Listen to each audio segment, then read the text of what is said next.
Hey everyone, welcome back to our channel. If you're new here, welcome to the Sitting Pretty family, and hit the subscribe and bell notification if you want to see more of our content. I'm going to be talking about how you can color your halo at home. Now, coloring your halo at home, I feel can be a little bit risky, but if you really want to do it, then I will tell you a few things that you can keep in mind to do it. I do recommend taking it to a hairdresser just because they have really high quality colors most of the time, and they know a lot about coloring, and sometimes they will know a lot about coloring hair extensions too. So the first thing that you need to know is that hair extensions are very different to the hair on our head. They have gone through so much processing that to get them to the color that they are, and because they're not attached to any nutrients anymore, they go through a lot of chemical processes that allow the hair to be the way that it is when you buy it as a hair extension. So what tends to happen is the hair itself is actually quite porous. So as soon as you apply color to the halo, it sucks it up really quickly, and you end up with that color kind of staining the hair. So it's really important that when you're going to be coloring it, that you actually wet your halo first, like really wet it with a lot of water so that it's soaking wet. Squeeze the water out, and then the key is to apply the color as quickly as possible and as evenly as possible so that the halo gets colored evenly. Now, that can sound a bit daunting because it's like, okay, you've got a time limit and it's a bit of a rush, but don't stress out too much, it'll be fine. I have done it before, it works, but you do run the risk of a patchy result anyway because hair extensions are a little bit difficult to color just because of what I said. They've been through so much processing and every hair is different. So the hair that's on this halo will be different to the hair that's on this halo just because it's different hair. It's like a natural resource, so it's not going to be the same every single time, and so each halo can color differently in that sense. So that's just the way it is. Unfortunately, we can't change that. It's just the nature of hair and the nature of this product. But if you really do want to color it, there are ways of doing it and it can work. The second thing to keep in mind is that you really can't be coloring something that's this light to say the color that I have in my hair or darker.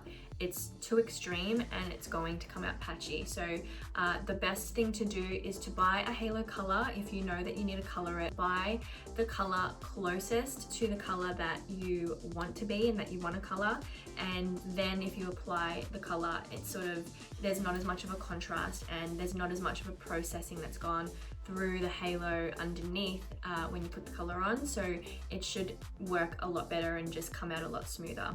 So that's more talking about using actual color, and I would 100% recommend stay away from packet colors like from the supermarket.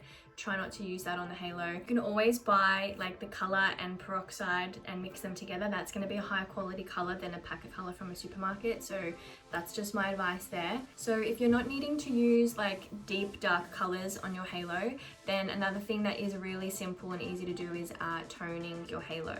And there are a couple ways that you can tone your halo. So there's toning with toning products like from the salon, and you can buy your own toners and mix them and apply them. Again, the hair should be wet, and you need to really watch the color, because if you're putting like an ash color onto the halo and you leave it on for too long, because the halo is very porous, like I said, it does actually start developing really, really quickly. So you could end up turning your halo like silver or something if you leave it on, if you walk away from it and leave it on too long. So that's something to consider. Like, be really careful. Watch when you're coloring any hair extensions, you need to be watching and stay with it because it does develop very quickly. And the other tip that I would recommend is using, like, if you're wanting to ash up a blonde, say like this color here, and you want to get rid of the gold that's in it, you can actually use Fanola blue shampoo, but you don't apply Fanola blue shampoo directly to the hair. You apply it in some water, like a tub of water, mix it around, and you dunk the actual halo into the water, and you keep watching it change and become ashier as the halo keeps getting dipped in the water. And it's a gentle way of toning. It becomes out super even, super balanced, and you don't have any patches.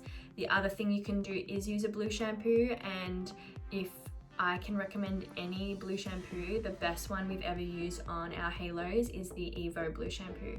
Big fan of Evo products, as you might have heard. I talk about their heat protector a lot too, but Their blue shampoo is amazing if you're just wanting to use a direct blue shampoo on the halo. So yeah, coloring can be really sensitive with any hair extension.